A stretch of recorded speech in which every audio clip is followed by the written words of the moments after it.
Ini baru mantap, akan terjadi pertarungan epik. Inilah prediksi susunan pemain timnas U17 Indonesia versus Korea Selatan yang akan bungkam Korsel. Saatnya Nova tunjukkan magisnya di Piala Asia U17 2025. Simak penjelasan detailnya hingga selesai. Alhamdulillah, prestasi gila. Timnas Indonesia pecahkan rekor 15 tahun di ranking FIFA. Erick Thohir sampaikan pesan menggugah dan siap melangkah ke 100 besar dunia. Simak fakta mengejutkannya hingga selesai. Wow, di luar dugaan. PSSI pastikan Shin Tae-yong jadi direktur teknis.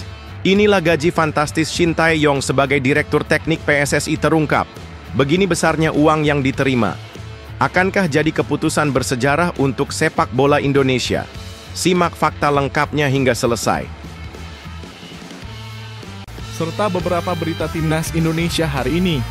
Selengkapnya hanya di Zona Timnas Indonesia.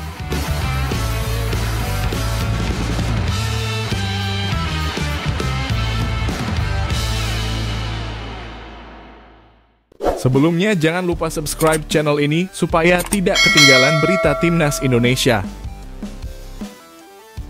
Ini baru mantap, akan terjadi pertarungan epik.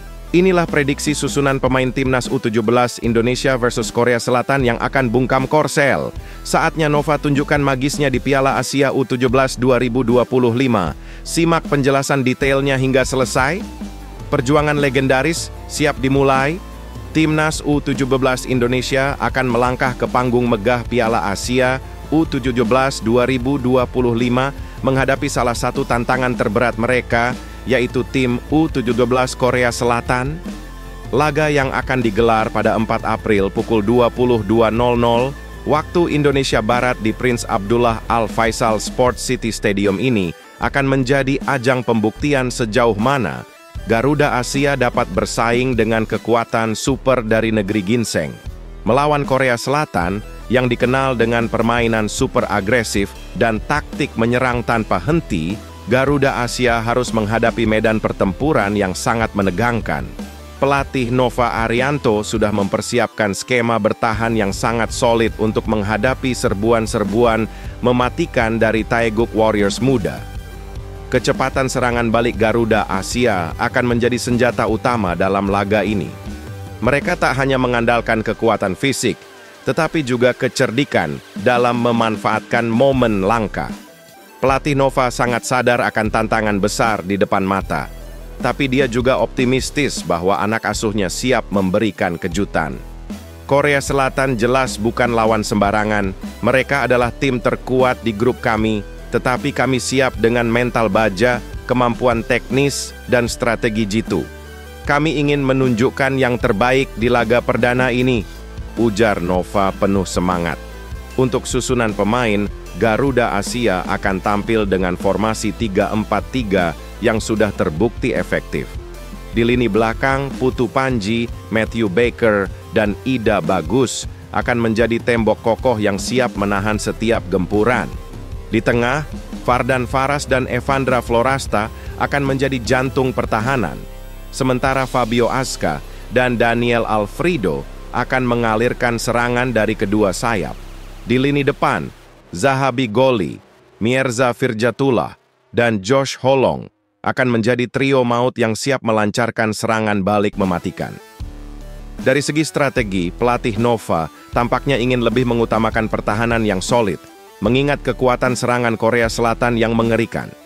Dengan formasi fleksibel yang dapat berubah sesuai kebutuhan, seperti 5-4-1 atau 4-4-2, Garuda Asia tidak akan tergoda untuk bermain terbuka terlalu dini.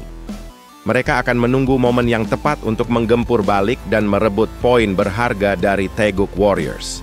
Di sisi lain, pelatih Korea Selatan, Baek Ji-tae, siap menggebrak dengan formasi menyerang 4-3-3 yang sangat mengancam.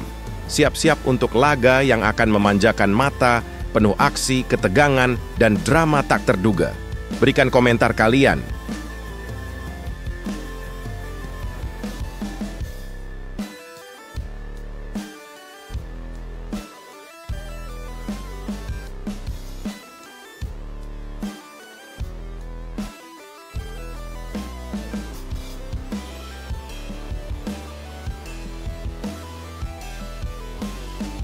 Alhamdulillah, prestasi gila.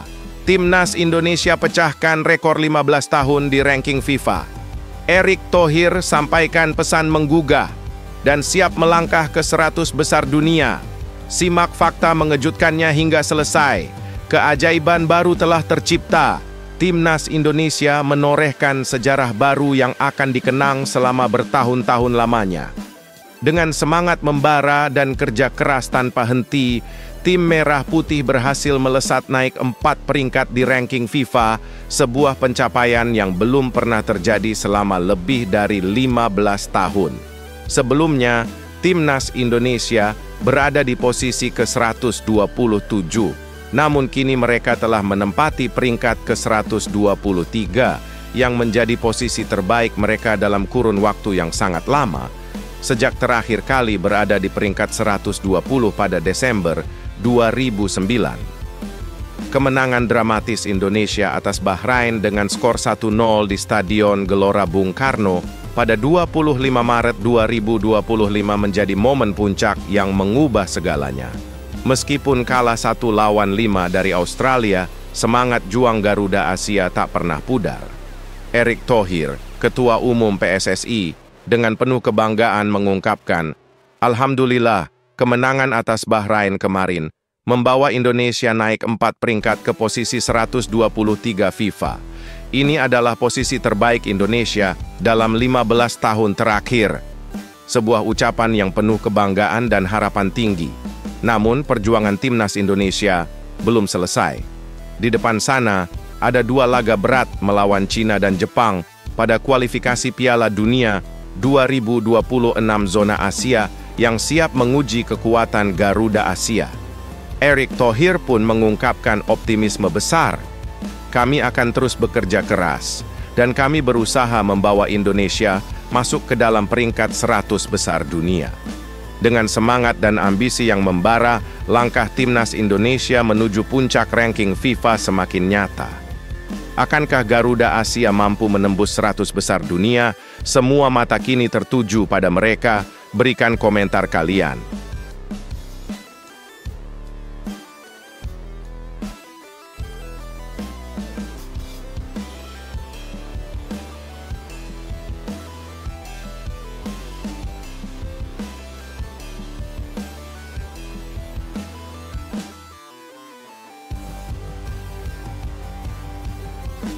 Wow, di luar dugaan.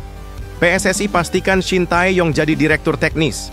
Inilah gaji fantastis Shin Tae-yong sebagai direktur teknik PSSI terungkap. Begini besarnya uang yang diterima. Akankah jadi keputusan bersejarah untuk sepak bola Indonesia?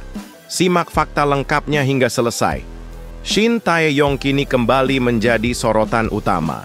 Bukan hanya karena perannya yang luar biasa sebagai pelatih Timnas Indonesia, tetapi juga karena kabar yang mengguncang dunia sepak bola Indonesia. Ia dikabarkan akan diangkat sebagai direktur teknik PSSI. Posisi prestisius ini akan menempatkan Shin dalam kendali yang lebih besar untuk mengarahkan perkembangan sepak bola Indonesia ke arah yang lebih cemerlang. Namun, hal yang paling menarik dari kabar ini tentu saja adalah berapa besar gaji yang akan diterima oleh pria asal Korea Selatan ini. Isu mengenai pengangkatan Shin Tae-yong muncul setelah evaluasi kinerja Timnas Indonesia yang menunjukkan bahwa pengalaman dan kepemimpinan Shin sangat dibutuhkan dalam pengelolaan sepak bola nasional. Meski belum ada pengumuman resmi dari pihak PSSI, kabar ini sudah mengundang banyak perhatian dan spekulasi. Jika benar Shin merangkap sebagai pelatih sekaligus direktur teknik, keputusan ini bisa mencatatkan sejarah baru yang fenomenal untuk sepak bola Indonesia. Posisi direktur teknik PSSI sebelumnya pernah ditempati oleh Peter Huistra pada 2015 dengan gaji yang terbilang kecil, sekitar 200 juta rupiah per bulan. Namun, gaji Shin Tae-yong saat ini melesat luar biasa. Tercatat bahwa ia menerima 1,1 miliar rupiah per bulan, lebih dari 5 kali lipat dibandingkan gaji Peter Huistra. Tak heran jika gaji Shin Tae-yong setinggi itu. Pasalnya, di bawah tangan dinginnya, Timnas Indonesia mengalami transformasi luar biasa, dengan perkembangan signifikan di level tim senior hingga kelompok usia. Pendekatan modern dan disiplin ketat yang diterapkan oleh Shin membawa timnas Indonesia tampil jauh lebih kompetitif di kancah Asia, sehingga para penggemar sepak bola tanah air menaruh harapan tinggi kepada dirinya. Meski gajinya tergolong sangat fantastis, angka tersebut sangat sebanding dengan hasil nyata yang berhasil diraih timnas Indonesia di bawah kepemimpinan Shin. Kini, harapan besar digantungkan pada dirinya untuk terus membawa tim Garuda ke level internasional yang lebih tinggi. Berikan komentar kalian.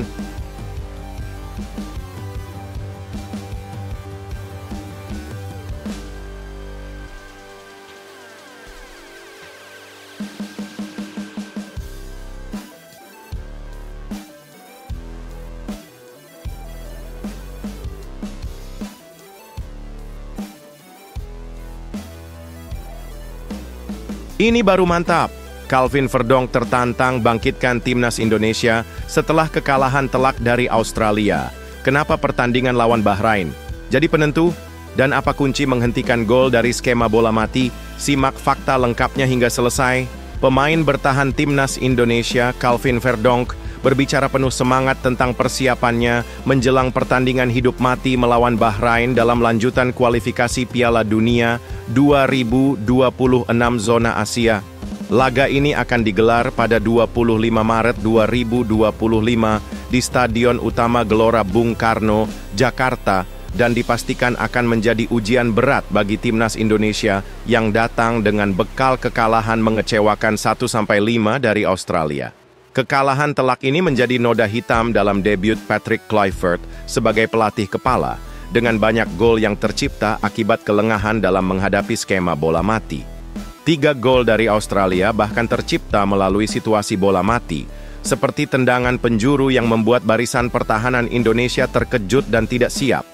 Calvin Verdonk, yang dikenal karena keuletan dan semangat juangnya, menyadari betul bahwa skema bola mati adalah salah satu hal yang harus dievaluasi dan diperbaiki dengan serius. Dalam laga melawan Australia, timnas Indonesia gagal mengantisipasi serangan melalui tendangan bebas dan sepak pojok yang fatal.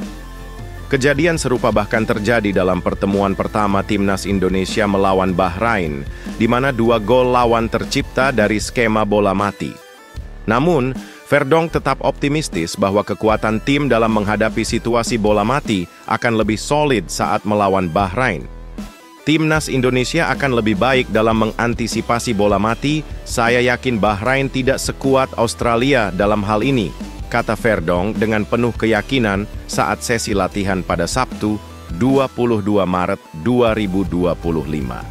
Menurutnya, yang terpenting adalah memastikan tidak ada celah sedikit pun bagi lawan untuk mengeksploitasi kelemahan dalam situasi bola mati. Dengan semangat membara, Verdonk dan rekan-rekannya akan berjuang keras agar tidak ada kesempatan bagi Bahrain untuk mencetak gol melalui skema tersebut.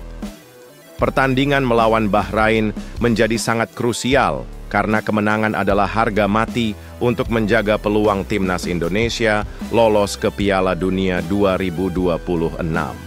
Verdonk dan tim akan memastikan mereka tampil lebih solid dan siap tempur untuk meraih 3 poin yang akan menentukan nasib mereka di ajang bergengsi ini. Berikan komentar kalian.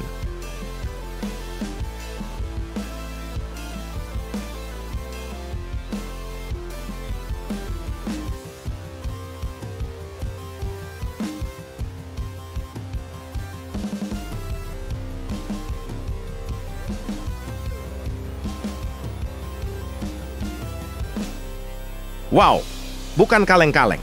Inilah 3 alasan mengapa Alex Pastoor harus ambil alih kepelatihan timnas Indonesia untuk hadapi Bahrain. Siap-siap, ini bisa jadi keputusan terbaik PSSI di tengah krisis. Simak fakta lengkapnya hingga selesai. Timnas Indonesia saat ini berada di bawah bayang-bayang keraguan setelah mengalami kekalahan telak 1-5 dari Australia dalam laga kualifikasi Piala Dunia 2026 zona Asia yang digelar di Stadion Sydney, Kamis sore, 20 Maret 2025. Kekalahan tersebut membuat timnas Indonesia jatuh ke posisi kelima grup C dengan hanya mengumpulkan 6 poin sementara Australia semakin kokoh di posisi kedua dengan 10 poin. Hasil buruk ini semakin memperburuk persepsi publik terhadap Patrick Kluivert sebagai pelatih kepala, membuat banyak pihak mempertanyakan kemampuannya memimpin timnas Indonesia. Ada suara yang menyerukan agar asisten pelatih Kluivert, Alex Pastoor, untuk mengambil alih kepemimpinan tim Garuda saat menghadapi Bahrain dalam laga selanjutnya. Apa alasan yang membuat Alex Pastoor menjadi kandidat yang lebih tepat untuk menggantikan posisi Kluivert? Berikut ini adalah 3 alasan kenapa Pastoor pantas mendapatkan kesempatan lebih besar dalam peran kepelatihan ini. 1.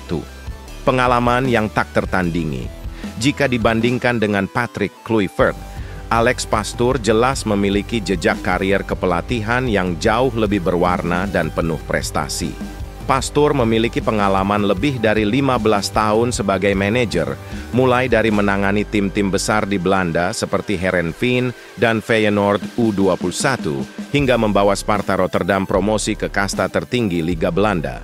Dengan pengalaman mendalam di berbagai klub Eropa dan Australia, Pastoor tentu lebih paham mengenai strategi permainan yang efektif dan dapat diterapkan untuk timnas Indonesia. 2. Keterampilan dalam memberikan instruksi.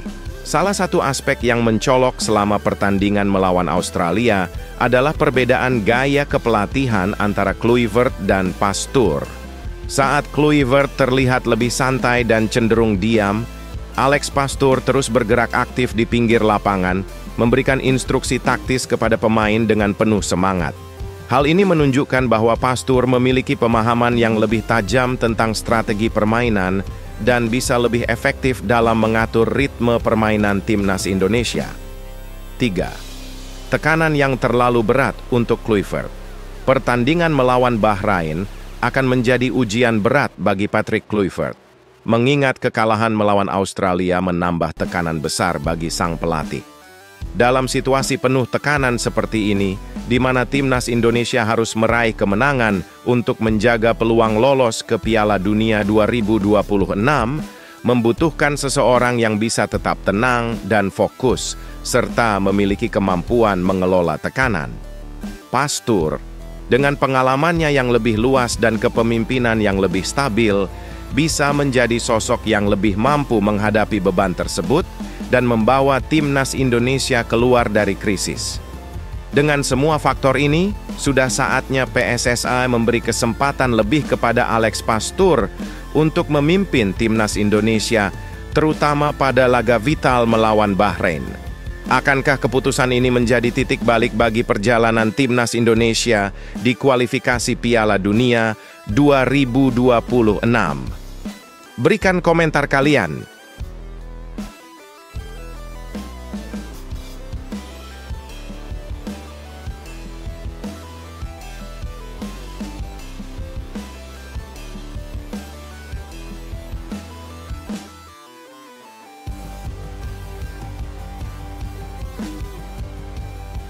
Ini baru mantap. Ketum PSSI Erick Thohir bertemu tim pelatih timnas Indonesia setelah kekalahan memalukan 1-5 dari Australia. Ternyata ini yang dibicarakan, apakah timnas masih punya harapan ke Piala Dunia 2026? Simak penjelasan detailnya hingga selesai. Ketua Umum PSSI Erick Thohir baru-baru ini mengadakan pertemuan dengan jajaran pelatih timnas Indonesia setelah tim kebanggaan tanah air menerima kekalahan telak 1-5 dari Australia dalam laga kualifikasi Piala Dunia 2026 zona Asia. Pertandingan tersebut berlangsung di Sydney Football Stadium pada Kamis, 20 Maret 2025, dan menjadi debut pertama Patrick Kluivert sebagai pelatih skuad Garuda. Sebelumnya, Kluivert menggantikan Shin Tae-yong yang diberhentikan pada awal Januari 2025. Namun, debutnya tidak berjalan mulus, karena timnas Indonesia langsung dihajar habis-habisan oleh Australia. Kekalahan tersebut memicu gelombang kekecewaan di kalangan supporter. Bahkan netizen menyerang akun media sosial Erick Thohir, merasa kecewa dengan keputusan PSSI yang memecat Shin Tae-yong dalam situasi krusial seperti ini. Namun, setelah pertandingan yang penuh kekecewaan itu, Erick Thohir muncul kembali dengan unggahan foto yang memperlihatkan dirinya bersama tim pelatih timnas Indonesia. termasuk Patrick Kluivert, Alex Pastoor, Gerald van den Berg, Danny Lanzaat, dan penasihat teknis Jordi Cruyff. Dalam unggahan tersebut, Erick Thohir mengungkapkan bahwa dia sengaja mengadakan pertemuan dengan pelatih dan pemain untuk memastikan kesiapan mereka menjelang pertandingan penting melawan Bahrain. Meski baru saja mengalami kekalahan telak, Timnas Indonesia harus segera bangkit karena laga melawan Bahrain di Stadion Utama Gelora Bung Karno pada 25 Maret mendatang menjadi penentu masa depan mereka di kualifikasi Piala Dunia 2026. Erick Thohir menegaskan pentingnya menjaga semangat tim dalam menghadapi laga vital ini. Saat ini, Timnas Indonesia berada di posisi keempat klasemen, sementara grup C dengan 6 poin hanya selisih 1 poin dari Bahrain yang ada di peringkat kelima. Mengingat hanya 2 tim teratas dari setiap grup yang otomatis lolos ke Piala Dunia 2026, Timnas Indonesia harus berjuang keras agar tetap bertahan di posisi 4 besar. Dengan Jepang sudah memastikan lolos, Timnas Indonesia harus mengejar peluang agar bisa tampil di ajang bergengsi tersebut. Erick Thohir pun memastikan bahwa seluruh tim, baik pelatih maupun pemain, sudah siap dan fokus untuk memberikan yang terbaik demi menjaga harapan Indonesia untuk tampil di Piala Dunia 2026. Berikan komentar kalian.